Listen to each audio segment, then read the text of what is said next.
आज मैं रैम्बो बना हुआ था, ठीक है। और देखो अभी भी पता है एक घात लगा के बैठे हैं, वो देख रहा है छुप छुप के देख रहे हैं हमारे को कि ये देखो हुआ था। मेरे साथ क्या हुआ, वो एक बंदर आया अपने बच्चे के साथ, सीधा मेरे ऊपर आके उसने लॉन्ग जंप अपनी लैंड करी। सच में सोना निकलता है जी, जो लोकल आदमी वो सोना निकालते हैं जी। और अभी थोड़ी देर में देखोगे आप, दो एक आदमी आएंगे निकाल के ले जाते हुए। हम पहुंच चुके हैं आदि बद्री धाम और आप देख सकते हैं कि द्वार से ही मतलब प्रवेश द्वार से ही इतना खूबसूरत लग रहा है, इतना प्यारा लग रहा है।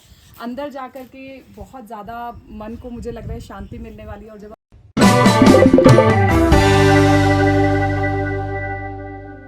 ओम विष्णवे नमः। Welcome back HNK viewers. आज का हमारा ये सफ़र बहुत खूबसूरत रहने वाला है। व्लॉग आज का जो रहने वाला है हिस्टोरिकल वे में, कल्चरल वे में, रिलीजियस वे में बहुत महत्वपूर्ण रहने वाला है। आपको बहुत कुछ देखने को मिलेगा और बहुत कुछ जानने को भी मिलने वाला है और आपको अंत तक हमारे साथ बने रहना है।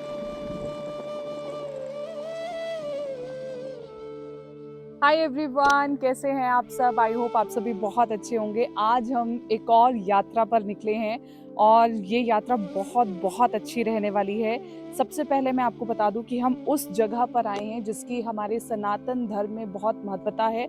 आपको हमारे हरियाणा के बारे में सबसे ज़्यादा जानने को पता चलेगा कि आखिरकार हरियाणा में इतना कुछ क्या खास है। आज हम पहुँचे हैं आदि बद्री धाम, वही धाम जहाँ से सरस्वती का उद्गम होता है, जहाँ से सरस्वती निकलती है। माना ये जाता है कि 5500 साल पहले जब सरस्वती नदी बहती थी तो वो हिमाचल, हरियाणा, राजस्थान से होकर के निकलती थी, फिर वो विलुप्त हो गई थी। लेकिन यमुनानगर वो क्षेत्र है जहाँ पर आदि बद्री में सरस्वती का उद्गम स्थल माना गया।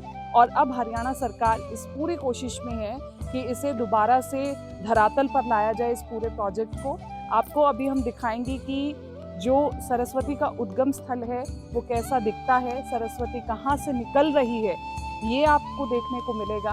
और ज़मीन से यहाँ पर सरस्वती निकल रही है। सैटेलाइट्स के माध्यम से यहाँ पर देखा गया कि सरस्वती विलुप्त हो गई थी, लेकिन फिर यमुनानगर वो क्षेत्र था जहाँ पर पाया गया कि ज़मीन से सरस्वती निकल रही है। अब वो आपको हम दिखाते हैं कहाँ से। और हम सच में बहुत सौभाग्यशाली हैं कि हमें ये देखने को मिल रहा है कि सरस्वती कहाँ से निकल रही है। वो आप नीचे देख सकते हैं, गोमुख बना हुआ है, इसी गोमुख से सरस्वती निकलती है। एक बहुत बड़ी उपलब्धि थी कि सरस्वती नदी जो आज से कई सालों पहले विलुप्त हो गई थी और वो यमुनानगर के इस क्षेत्र में आकर के मिली है। और अब इस पर पूरी हरियाणा सरकार काम कर रही है कि एक बार फिर से सरस्वती नदी को धरातल पर लाया जाए। इसके लिए कई प्रोजेक्ट्स भी चल रहे हैं। आप देख सकते हैं ये वही गोमुख है जहाँ से सरस्वती नदी निकल रही है।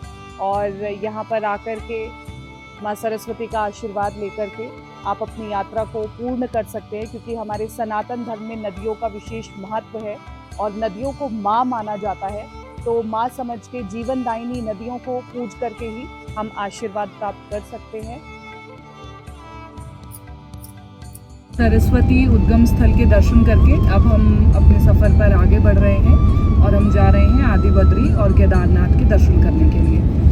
ये वही धाम है, ऐसा ये यही कह रहा है ना कि जो असली बद्रीनाथ है उससे भी पुराना है। यस, आदि बद्री मतलब उनसे भी पुराने बद्री हैं ये। और कैसा कहते हैं कि पुराने, अब तो खैर बद्रीनाथ केदारनाथ जाना बहुत आसान हो गया है कंपैरेटिवली जैसे पहले होता था।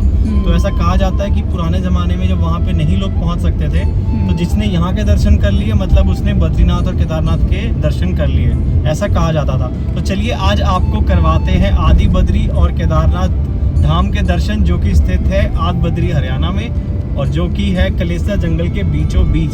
चलिए चलते हैं। अभी आसपास हमारी तरफ बंदर ही बंदर हो गए हैं, फ़ोन हम बाहर निकाल नहीं सकते इसलिए कार के अंदर शॉट डाल रहे हैं। चलो चले। गाय क्या कैसे खो खो के खा रहे हैं। जो भाई आगे आ जाओगे फिर रोगे। ये नहीं आते तो गाय क्या कैसे खो के खा रहे थे।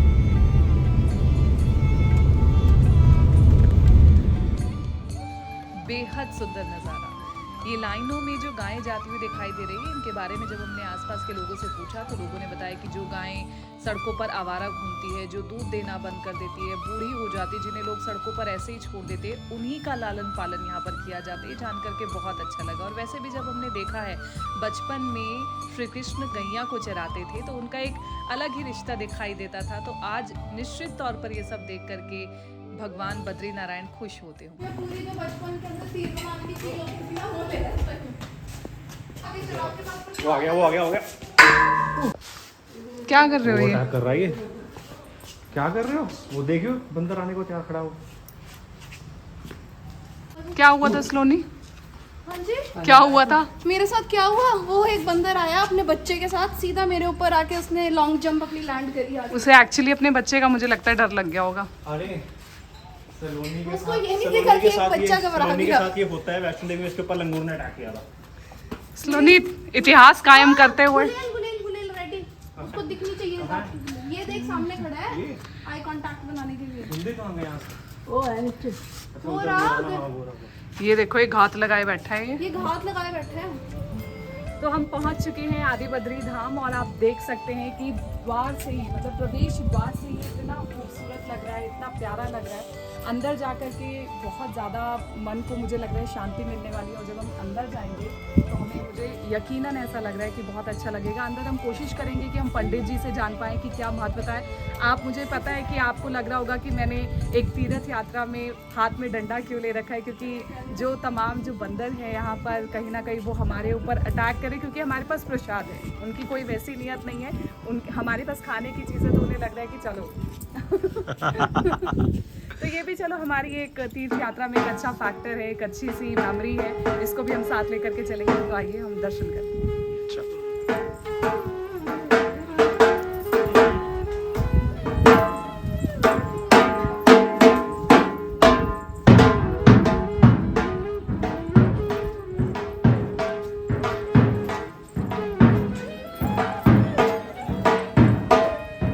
बोल विष्णु भगवान की जय।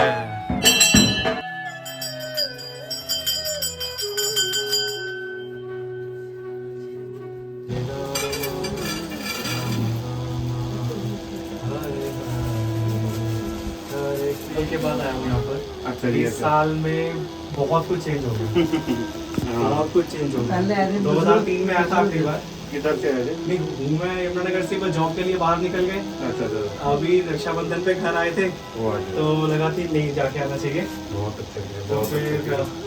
आज 20 साल, बिल्कुल 20 साल के बाद बहुत चेंज हो गया यहाँ सारे। साबू जी को मत्था टेक लो। और ये तो आदि बद्री के पवित्र स्थान पर हम पहुंच चुके हैं और हम बहुत सौभाग्यशाली हैं कि हम इतने पास से और इतने अच्छे दर्शन कर पा रहे हैं। और मैं ज़्यादा नहीं बोलूँगी क्योंकि पंडित जी हमारे साथ मौजूद हैं, उनसे हम पूछेंगे कि यहाँ की क्या महत्व है। पंडित जी, आप क्या यहाँ की महत्व तो है ये कि ये द्वापर काल से भगवान विष्णु ने यहाँ पे तप किया है। ये भगवान विष्णु की तप स्थली है। आपने सुना होगा कि हम बेरी की पूजा जो है लक्ष्मी के रूप में करते हैं। माँ लक्ष्मी जो है यहाँ पे बेरी का बूटा बनकर जो है भगवान शंकर, भगवान विष्णु को छावा की थी। और भगवान विष्णु जब अपनी समाधि से उठे और इस स्थान पे उन्होंने वहाँ तप किया है। तो देखा कि देवी आप कौन है? उन्होंने बोला कि मैं लक्ष्मी हूँ। तो भगवान विष्णु ने बोला कि आज से आप मेरे से ऊंचे आसन पे रहोगे। तो ऊपर जो मात्रा देवी है वहाँ पे जो है उन्होंने जो है मात्रा देवी का और भगवान विष्णु का स्थान नीचे है और ऊपर मात्रा देवी है। यही यहाँ की महत्व है। और द्वापर, त्रेता, सतयुग में भगवान ने यहाँ पे तप किया है। कलयुग में जब बहुत ये हो गया तो भगवान बद्रीनारायण को चले गए और वहाँ पे आज पूजा होती है। तो ये आदि बद्री है और पूर्ण बद्री है। यही यहाँ की महत्व है। और ये कहा जाता है कि बद्रीनाथ भी वहाँ पे बाद में बना था। सबसे पहले ये आदि बद्री बना था, वो बाद में बनाया। सतयुग, द्वापर, त्रेता में यहीं पे भगवान ने तप किया जी। और ये जो सरस्वती का उद्गम स्थल है, हाँ, ये सरस्वती का उद्गम स्थल भी यहाँ से थोड़ा सी दूर है। ये सरस्वती माता का उद्गम स्थल है। यहाँ पे सरस्वती बहती है। लोगों ने देखा है सैटेलाइट से, तो सरस्वती बह रही है, राजस्थान तक बह रही है। बहुत बहुत धन्यवाद पंडित जी।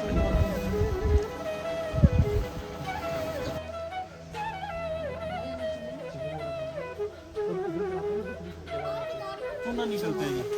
सच में सोना निकलता है? जी, जो लोकल आदमी है सोना निकालते हैं जी। और अभी थोड़ी देर में देखोगे आप, 2-1 आदमी आएंगे निकाल के ले जाते हुए। अच्छा, यानी ऐसे नहीं है कि हाँ भाई कोई ऐसा उठा के रखना है। वो तो छोटे छोटे कण होते हैं, कण होते हैं। बिल्कुल छोटे छोटे कण होते हैं। उसको पारे से इकट्ठा करेंगे। पहले छोटे छोटे बकेट बनेंगे। उसको जो है नहीं, कई बार जो एक बकेट को जो 100 बार पानी में साफ करेंगे। तब जाके उनके सोना पास इस निकल। प्रकार की एक लकड़ी होगी। उस लकड़ी में जो कण आएंगे फिर उसको जो पारे से इकट्ठा करेंगे, फिर जो सुनार के पास ले जाके बेचेंगे। अच्छा, ये तो बहुत मशहूर है, तो इसमें यूट्यूब वगैरह में बहुत चला है इसका सोम नदी में सोना निकालते हुए भी वीडियो बना के डाल रखी है कईयों ने। अच्छा। पेपर वगैरह में भी बहुत आया इसका। नीचे जैसे आपने जाना है, जाइए नीचे, मनोकामना पूरी करने के लिए आदमी मकान बनाते हैं। हाँ, वो पत्थरों से मकान बनाते हैं। नीचे नदी पूरी भरी मिलेगी आपको। अब थोड़ा बारिश के बाद अभी हम जा रहे हैं सोम नदी में, है ना सलोनी? बारिश के मौसम के कारण नदी का बहाव बहुत ज़्यादा तेज़ था और पानी बहुत ऊपर तक आया हुआ था, इसलिए सबने हमें रिकमेंड किया कि आप पानी की तरफ मत जाइए। तो हमने नदी के ऊपर से ही दर्शन किए और हम आधे रास्ते से वापस आना पड़ा हमें। बट नेक्स्ट टाइम हम जब भी जाएंगे तो ज़रूर नदी में अपना मकान घर बना के आते हैं ना, वो घर बना के ज़रूर आएंगे। अभी आप नदी के ऊपर से दर्शन कीजिए। तो अभी आपने सुना पंडित जी से, स्वयं भगवान विष्णु यहाँ पर विराजते हैं, तो हो सकता है इस समय को पवित्र धाम। हम तो बहुत सौभाग्यशाली हैं कि हमने आदिबद्री के दर्शन किए हैं। आदिबद्री के दर्शन के बाद अब हमारा जो अगला पड़ाव होगा वो केदारनाथ धाम का होगा, वहाँ पर भी हम आपको लेकर के चलेंगे। और मुझे लगता है कि जब आप भी यहाँ पर आएंगे तो आपको भी असीम शांति का अनुभव होगा। आप ज़रूर हमारे साथ चलिए, अब आपको हम केदारनाथ के दर्शन कराते चलते। तो अभी हम लोग, जैसा कि कीर्ति ने बताया, आदिबद्री महाराज के दर्शन करके हम लोग अब केदारनाथ भगवान की तरफ जा रहे हैं, जो कि बिल्कुल हमारे सामने है। आप देख रहे होंगे गुलेल क्यों है भाई, आज मैं रैम्बो बना हुआ था, ठीक है। और देखो अभी भी पता है, एक घात लगा के बैठे हैं, वो देख रहा है छुप छुप के। छुप छुप के देख रहे हैं हमारे को, कि ये देखो सामने के सामने छुप छुप के देख रहा है हमारे को। और मैं रैम्प बना हूँ, रैम्बो जहाँ मुझे दिखते हैं। सलोनी खासा डरी हुई लग रही है। सलोनी के ऊपर ये रिकॉर्ड टूटना नहीं चाहिए, परंपरा प्रतिष्ठा आ गया, चलो चलो छोड़ो। आगे वो फटाफट निकलो।